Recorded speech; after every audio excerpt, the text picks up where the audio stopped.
Assalamualaikum warahmatullahi wabarakatuh.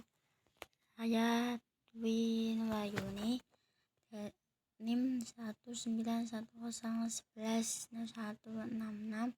Hari ini akan menjelaskan, kita akan mempelajari mengenai materi fikih tharoh, yaitu najis, tes MTS, MA, dan pengajarannya. Sebelumnya terima kasih kepada Bapak Muhammad Iman Effendi Sholeh yang sudah memberikan kesempatan, dan juga terima kasih kepada rekan saya yaitu Ahmad Malik Al-Jabbar dan juga Mbak Endris Samawati. Sebelum kita membahas mengenai tharoh, kita perlu mengetahui apa sih manfaat dari tharoh itu. Yang pertama, kenapa tharoh itu selalu ditaruh di bab awal oleh para fuqaha atau ahli fikih? Ya karena tharoh ini selain menjaga umatnya dari penyakit, tharoh juga sebagai jasanya ibadah. Kita tidak akan bisa melaksanakan ibadah sholat atau mengaji kalau kita dalam keadaan hadas, yaitu haid, nifas, dan juga ketika tempat tepakan kita terkena najis.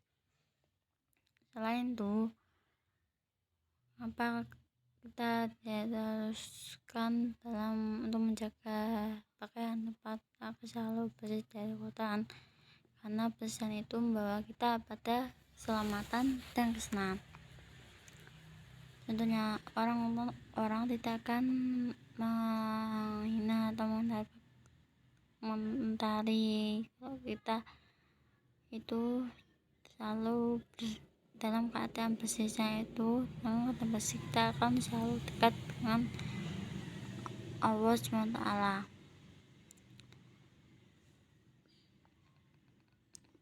Contoh, perhatikan gambar berikut ini. Ketika kita sering berwudu, maka wajah kita akan jadi segar. Contoh lagi yaitu misalnya ketika itu kelas tidur atau ngantuk. Nah, agar kita kembali fokus atau dapat mengerti pembelajaran dengan baik, maka sebelumnya kita diharuskan untuk cuci muka terlebih dahulu.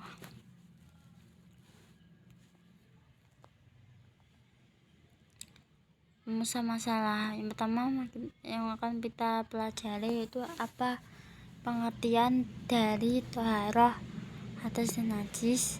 Yang kedua, apa saja macam-macam hadas dan cara mencucikannya. Yang ketiga, apa saja macam-macam najis dan cara mencucikannya.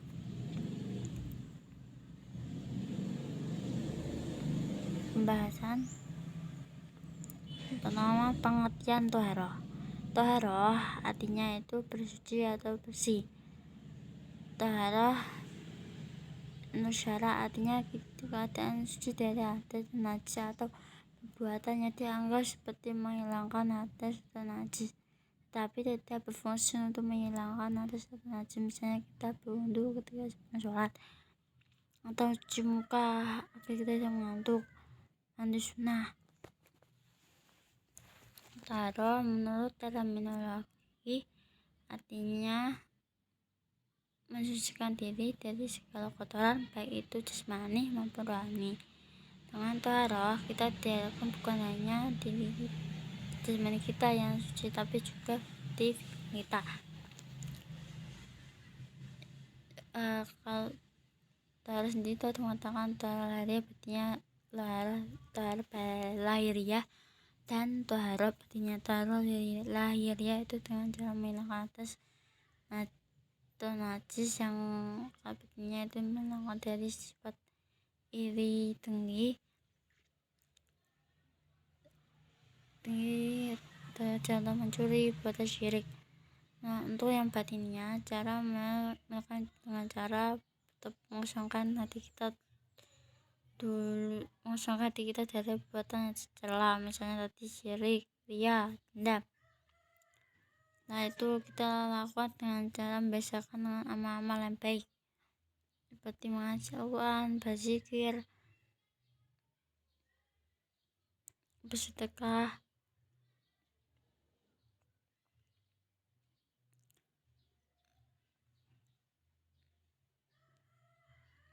Berikut adalah gambar taharah dari hata kecil. Misalnya ketika kita sholat dan ternyata kita buang angin, maka kita harus berwudu terlebih dahulu.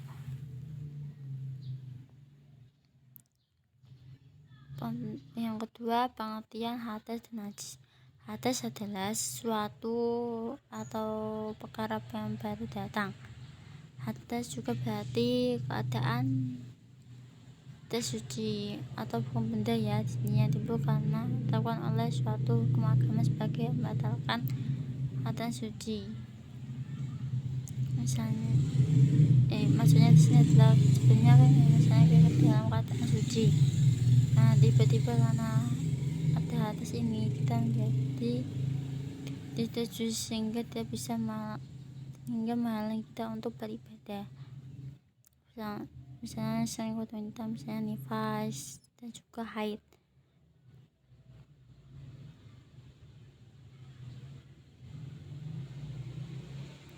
Atas kecil misalnya kencing.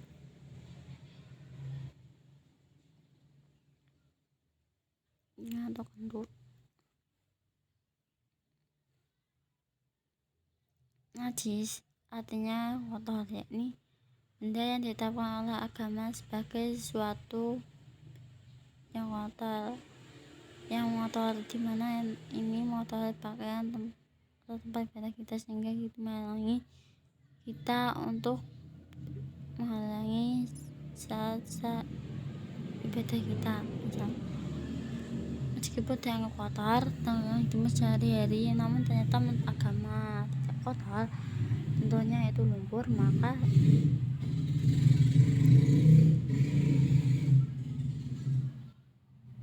kita tidak perlu membersihkan untuk najis.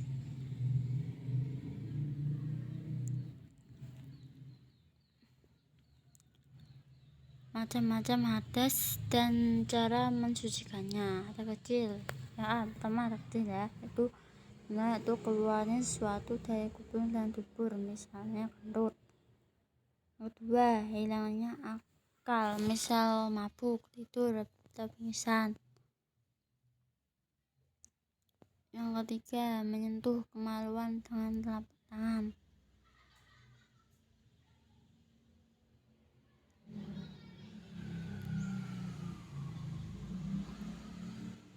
Yang kedua, hadas besar, contohnya yaitu haid, menstruasi, nifas, senggama istiadah, keluar mani ketika bermimpi, atau pengaruh syahwat.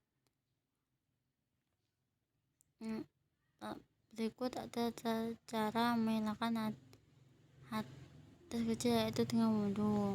Pertama, kita niat terlebih dahulu. Niat dalam hati, jika diperlukan untuk menambah kesuciannya boleh diucapkan dengan ucapan. Kalau misalnya kita mungkin konsentrasi, bisa dengan ucapan. Kalau hati fokus. Kedua, kita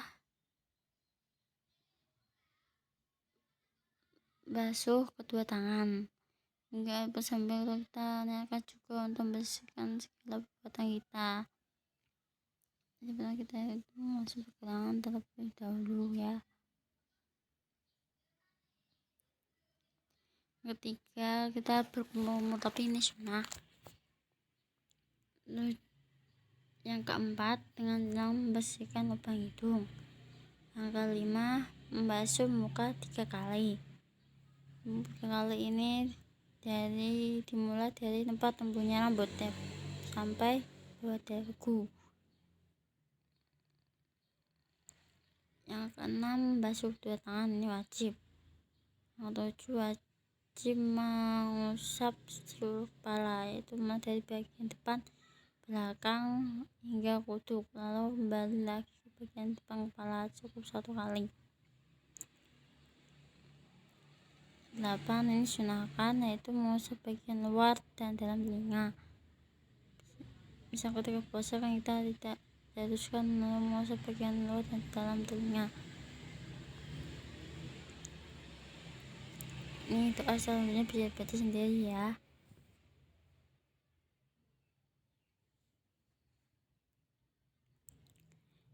Nah, berikutnya ini gambar niat mandi besar atau mandi junub. Niatnya itu sama seperti niat mandi wajib, cuma di sini ada tambah minas janabati di belakang atas uslah atas akbari.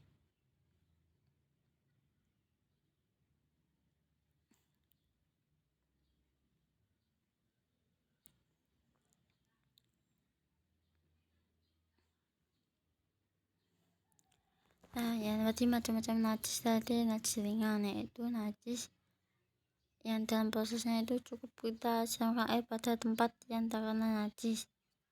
Contohnya gambar yang pertama ini, yaitu kita cukup melap atau menyiramkan ke tempat yang terkena najis.